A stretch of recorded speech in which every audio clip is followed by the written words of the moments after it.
నమస్తే. ఇన్నాళ్ళు నన్ను సపోర్ట్ చేస్తూ, ఎంకరేజ్ చేస్తూ మీ ప్రేమని నాకు అందిస్తున్న ప్రతి ఒక్కరికి కృతజ్ఞతలు. అలాగే ఈ వీడియో కూడా ఖచ్చితంగా మీకు ఉపయోగపడుతుంది. లైక్, షేర్ అండ్ సబ్స్క్రైబ్ చేసి మీ సపోర్ట్‌ని నాకు అందించండి. అలాగే ఈ వీడియో పట్ల మీకున్న అభిప్రాయాన్ని కామెంట్ సెక్షన్‌లో కామెంట్ చేసి తెలియజేయండి. ఇప్పుడు వీడియోని చూద్దాం.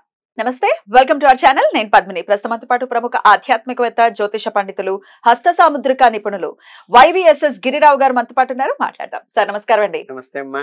జ్యేష్ఠ బహుళపక్ష చవితి వచ్చేస్తోంది.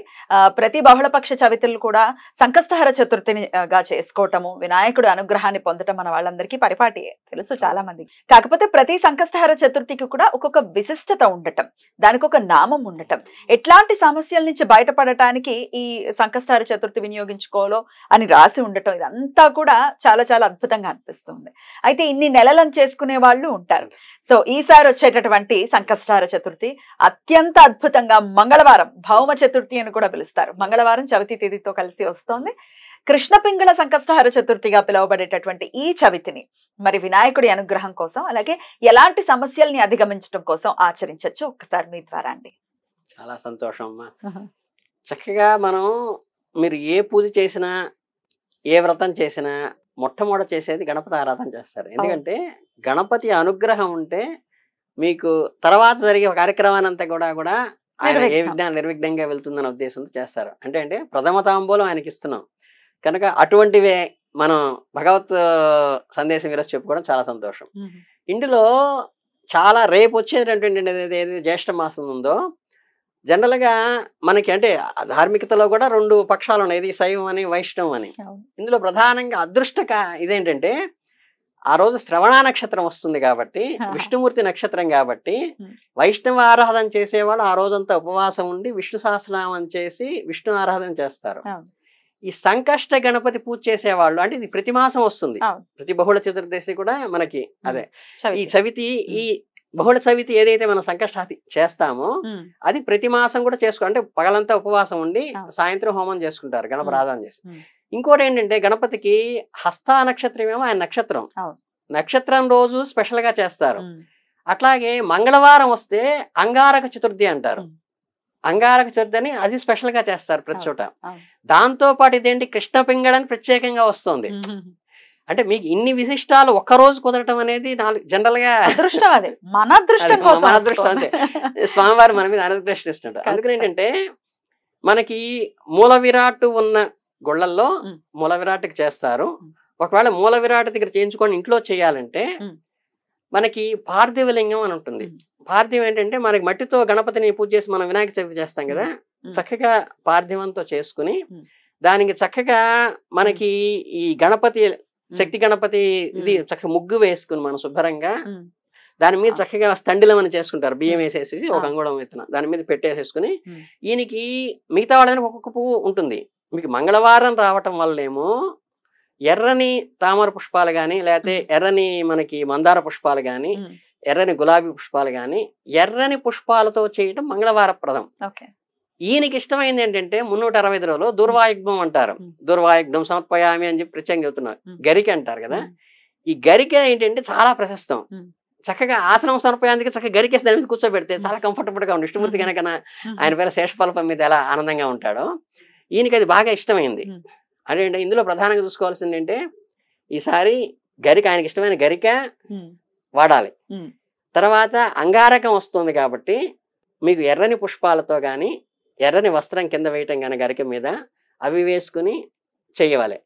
రెండోది ఏంటంటే ఐహికానికి లౌకికానికి పని చాలా మందికి ఏంటంటే ఈ కుజుదోషం ఉంది అని చాలా మంది ఆడపిల్లలు పెళ్లి కాలేదనో, లేకపోతే లేట్ అవుతుందనో, లేట్ మ్యారేజ్ కి ఎలా చూస్తారో, లేదంటే కొంతమంది కుజుమహర్దశ కుజాంతరదశలో వచ్చి అవి ఏంటంటే కుజుడు యాక్సిడెంట్లకు కానీ, లేదంటే కోరల్స్ కానీ, వాగ్వివాదాలకు కానీ కారకత్వం అవుతాడు అనమాట. అలాగే వైవాహికానికి ఇబ్బంది కలిగిస్తాడు. కాబట్టి ఇది ఉన్నవాళ్ళు కరెక్ట్గా ఇవన్నీ కలిసి వచ్చినాయి. కాబట్టి ఈరోజు కుజుడు యొక్క మంత్రం చేసుకున్న కుజుడి మంత్రాన్ని కూడా ఈ హోమంలో చేసేటప్పుడు కనుక మనం మనకు వాస్తు హోమం చేసేటప్పుడు నవగ్రహాల హోమం ఎలా చేస్తామో, గణపతి హోమం ఎలాగ చేస్తామో, ఈ గణపతి హోమంలో సంకష్ట హోమం చేసుకునేటప్పుడు కుజ సంబంధమైనటువంటి కందులతో కనుక హోమం చేసుకుంటే అదే హోమగుండంలో ఇటు గణపతి అనుగ్రహంతో పాటు కుజదోష నివారణ అవుతుంది. అది లౌకికానికి ఉపయోగపడేది.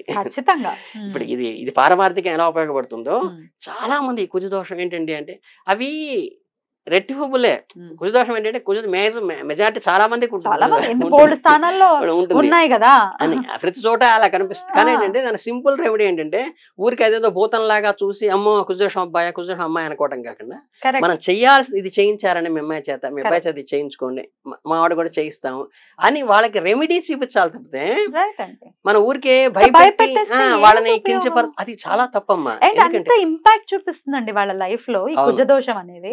అండ్ ఇంకా పెద్ద పెద్ద పండితులు చెప్పే మాట ఏంటంటే ఒక 28 ఏళ్ల వయసు వచ్చేసిందంటే దాని పవర్ అనేది తగ్గిపోతుంది కుజదోషం. ఇప్పుడు ఎవరికంటే 28 ఏళ్లకు ముందే పెళ్లి అవుతుంది. అష్టవర్షాత్ భవేత్ కన్య 8 ఏళ్ళకి పనులు చేసేటప్పుడు అరే నీకు లేట్ మ్యారేజ్ అవుతుంది 18 ఏళ్ళకి మ్యారేజ్ అవుతుంది వాడు. ఇప్పుడు చట్ట ప్రకారం 18 ఏళ్ళకే చెయ్యాలి. దోషం వెళ్ళిపోయింది అక్కడికి. 28కి తక్కువ ఎవరు పెళ్లి చేసుకోవట్లేదు. అవును 25 ఏళ్ళకి కూడా చేసుకుంటున్నారు. భయపడద్దు. సో ఏంటంటే అక్కడికి లేట్ మ్యారేజ్ అనేది అక్కడికి అయిపోయింది, నలిఫై అయిపోయింది. సో దోషం ఉండదు. కాకపోతే ఏంటంటే భగవత్ కార్యంగా ఇటువంటివి మీరు చేసుకున్నప్పుడు ఇందులో చక్కగా గణపతి చక్కగా ఆరాధన చేసుకోవచ్చు. అందులో అంగారక చరిత్ర కాబట్టి ఈయన కుజదోష నివారణ అవుతుంది.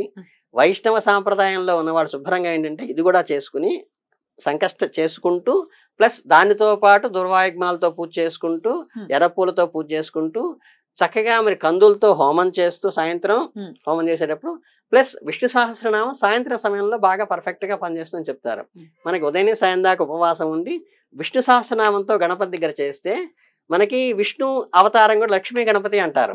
అవును చాలా పవర్ఫుల్ గా. అదే ఎందుకంటే ఇప్పుడు నేను అంటే స్పర్ధ కోసం చెబుతున్నా. ఇప్పుడు మధ్వాచార్యుడు కానీ రమాచార్యుడు కానీ శంకరాచార్య కానీ వాళ్ళందరూ బ్రాహ్మలే, అందరూ సంధ్యావందనం చేసేవాళ్లే. అందులో సంధ్యావందనలో ప్రధానమైన శ్లోకం శివాయ విష్ణు రూపాయ శివ రూపాయ విష్ణువే శివ హృదయం విష్ణు విష్ణు హృదయం శివ అన్నారు. సంధ్యావందనం నమ్మని వాళ్ళు కాదు కదా, గాయత్రి చేయని వాళ్ళు కాదు కదా. సో శివ వైష్ణవ అభేదం అని చెప్పి స్పష్టంగా చెప్తూ ఉంది అక్కడ. సో ఏంటంటే ఈ రెండు ఉన్నారని బాబా అభేదాన్ని చూపించేవాడు మహానుభావుడు. దీనికి వెళ్తే దానికి వెళ్ళిన వాళ్ళు, దానికి వెళ్తే దీనికి వెళ్ళిన వాళ్ళు, ఇది ఎక్కడ కాదు. ఇవేంటంటే మనం ఒక్కొక్కళ్ళకి ఒక పోర్టుపోలో ఇచ్చారు కాబట్టి మనకి ఇది కావాలి అది కావాలి. అందుకని ఏంటంటే ఈ రెండు కలిపి గనక చేసుకోగలిగితే విష్ణుమూర్తి అవతారంలో గణపతి కూడా ఒకటి అంటారు. వ్యాసుల వారు 24 అవతారాలు ఎలా చెప్పారో అలా చెప్పారు. కాబట్టి మీరు చక్కగా ఉదయాన్నే గణపతి ఆరాధన చేసుకోండి, పగలంతా ఉపవాసం ఉండండి, సంకల్పం చెప్పుకోండి. చక్కగా మీరు కుజదోషం ఉన్న వాళ్ళు కూడా అక్కడ కూర్చుని ఉపవాసం ఉండి చేసుకుని సాయంత్రం గణపతి హోమం చేసుకుంటూ, ఒకవేళ హోమం కాకుండా ఇంట్లో చేసుకున్న వాళ్ళు చేసుకోవచ్చు కదా. ఇంట్లో కూడా చేసుకోవచ్చు, మీరు చిన్న ఇప్పుడు ఏంటంటే నా ఇటుకలు అలా పెట్టేసేసి మీరైనా సంకల్పం చేసుకుని స్వాహ అని చెప్పేసి వేసేసుకోవచ్చు, ఇబ్బంది లేదు. ఇంకా వాస్తవంగా చెప్పాలంటే ఏంటంటే పెళ్లి మంత్రాల్లో కూడా పెళ్లి కొడుకు మంత్రం చదువుకుంటూ చేయవలసిన మంత్రాలు అవి తెలియక ఏం చేస్తామంటే వీటికి నోరు తిరగదులే అని చెప్పి మంత్రం గారు చెప్పి మామా అనుకోమని చెప్పమంటారు. ఇప్పుడు కూడా గ్రహ జపాలు కూడా ఎవరో పంతులు గారి డబ్బులు ఇచ్చేస్తే నివారణ అవుతానేది అవాస్తవం. మనం చేసుకోవాలి. మీరు అక్కడ కూర్చుని మీకు మంత్రం నోరు తిరగకపోతే ఆయన చేసి సంకల్పం చెప్పుకున్నప్పటి నుంచి అక్కడ చక్కగా మనం కూడా స్నానం చేసి కూర్చుని ఆయన చెప్పే మంత్రాన్ని పుస్తకం చూసి మనకి ఆయన 1000 సార్లు 18,000 సార్లు చదివాడు అనుకోండి, అయితే 19,000 సార్లు చదివారు శనికి, రాహుకి, గురువుకి 16 అలా చదివినప్పుడు ఏంటంటే మనం కనీసం ఒక 1600 సార్లు అయినా దాన్ని చూసి చదువుకుంటూ చేస్తే ఏంటంటే దాని ఫలితం వస్తుంది. మనం చేసుకుంటేనే హైయెస్ట్ అనమాట. 100% ఫలితం ఎక్కడ వస్తుందంటే మనం మన నోటితో చేసుకోవాలి మంత్రాన్ని. ఇవేంటంటే చక్కగా గణపతి మంత్రం క్లిష్టమైంది అని కాదు, అసలు ఏం రాలేదనుకోండి. ఓం శ్రీం గ్లౌం గం మహా గణపతయే నమః ఇనఫ్. ఎన్నిసార్లు ఈ మంత్రం ఇంకొకసారి చెప్పండి. ఓం శ్రీం గ్లౌం గ్లం గణపతయే నమః, లేకపోతే గం గణపతయే నమః, అది కూడా నో తిరగలేదనుకోండి. కొంతమందికి అంటే ఓం శ్రీం గ్లౌం గం అనేది కూడా నో తిరగకపోతే గ్లం గణపతయే నమః గం గణపతయే నమః గం గణపతయే నమః అనుకోండి. మీ నోటితో చెయ్యండి. 1-4 సార్లు చెప్పేది ఏంటంటే పంతులు గారు మీరు పెట్టుకు చేసేదానికంటే కూడా మీ నోటితో చేయండి. అది మనం చేయగలిగితే ఆ రోజంతా చేసుకున్నా ఇబ్బంది లేదు. 1008 సార్లు చేసినా పర్వాలేదు. 108 మాత్రం మినిమం గా ఖచ్చితంగా చేయాలి. మినిమం. ఎట్లాంటి సమస్యల నుంచి అధిగమించొచ్చండి? సంకష్టములు అంటే ఏంటంటే మనకి కంప్లీట్ నాకు ఇంక వేరే దారి లేదు, క్లిష్టమైన పరిస్థితి చాలా, నాకు వేరే లావక్కింతలే ధైర్యం విలోమంభై అంటారు చూడండి గజేంద్ర మోక్షంలో. అలా ఏంటంటే అసలు దిక్కు తోచట్లేదు స్వామి, ఏం చేయాలి ఏంటి నా పరిస్థితి అన్నప్పుడు ఏంటంటే వాళ్ళ కోసం ఇచ్చింది సంకష్టం నుంచి గణపతి. ఇప్పుడు మా గుంటూరు జిల్లాలో కూడా గుంటూరు దగ్గర ఏమనని ఉంది. ఏమన్లో అని ఒక సద్గురు వేదవ్యాస గారని ఆయన స్థాపించి అక్కడ ఇస్రో నుంచి కూడా సైంటిస్టులు వస్తారు. అట్లాగే టెలికామ్ లో డైరెక్టర్ జనరల్ ఆయన వస్తుంటారు రెగ్యులర్ గా. తర్వాత ఐఏఎస్ ఒక ఆయన ఉన్నారు, ఎంవిఎస్ ప్రసాద్ గారు వస్తుంటారు. వీళ్ళందరూ ఏంటంటే అంటే అక్కడ చక్కగా నేను చూశాను అనమాట. ఇక్కడ హస్త నక్షత్రం రోజు చేస్తారు, అక్కడ విశేషంగా చేస్తారు. తర్వాత అక్కడ మీరు అంగారక చతుర్దశి రోజు బ్రహ్మాండంగా చేస్తారు. ప్రతి సంకష్టికి చాలా బ్రహ్మాండంగా వస్తారు, ఎక్కడెక్కడి నుంచో వస్తుంటారు అనమాట. అంటే ఏంటంటే మీకు అనుకూలమైనటువంటి మీ జిల్లాలో మీ ఊర్లో ఉన్నదానికి వెళ్ళండి, లేదా అవి వెళ్ళగలిగినా పర్లేదు, అది లేకపోతే కనీసం ఇంట్లో చేసుకోండి. ఇంట్లో చేసుకునేటప్పుడు పార్థివం పెట్టి చేసుకోండి. మనకేంటంటే అంటే మనకి ఆవాహన చేస్తాం అక్కడ. మనం ఆవాహన చేసినట్టు అంటే ఒక మనిషిని కూర్చోబెట్టి ఇన్వైట్ చేసి కూర్చోబెట్టినట్టు. కూర్చోబెట్టిన తర్వాత వాళ్ళకి రోజు టిఫిన్ భోజనం కాఫీ ఎలా ఇవ్వాలో పంచోపచారాలు మినిమం చేయాలి, షోడశోపచారాలు చేయలేకపోయినా. అందుకని మనం ఆ ఒక్కరోజు చేసి రోజు మనం నిత్యానుష్ఠానం ఉదయం గంట సాయంత్రం గంట చేసే ఓపిక లేనప్పుడు ఏంటంటే పార్థివలింగాన్ని పెట్టుకుంటే దాన్ని చక్కగా మళ్ళీ మొక్కల్లో పెట్టేసేసి నీళ్లు పోసేసి మనం చేసేస్తే ఏమవుతుందంటే మనకి ఉద్వాసయ పునరాగమన అని మళ్ళీ రాస్వామి అని చెప్పడం వల్ల ఏంటంటే మనకి ఇబ్బంది ఉండదు. అద్భుతం అండి, చాలా చక్కగా వివరించారు. చక్కగా అందరికీ అలవాటే, కానీ చేయలేకపోతున్నామండి. ఈ చేయటానికి కూడా విఘ్నాలు ఉన్నాయనుకుంటే ఆయన అనుగ్రహం ఖచ్చితంగా కావాలని అర్థం. అట్లీస్ట్ ఈ నెలతో అయినా మొదలు పెట్టుకుని కంటిన్యూస్ గా చేసుకుని స్వామి అనుగ్రహాన్ని మన వాళ్ళందరూ పరిపూర్ణంగా పొందాలని మనస్ఫూర్తిగా కోరుకుంటున్నాం. చక్కగా వివరించినందుకు కృతజ్ఞతల్ని తెలియజేస్తూ నమస్కారం.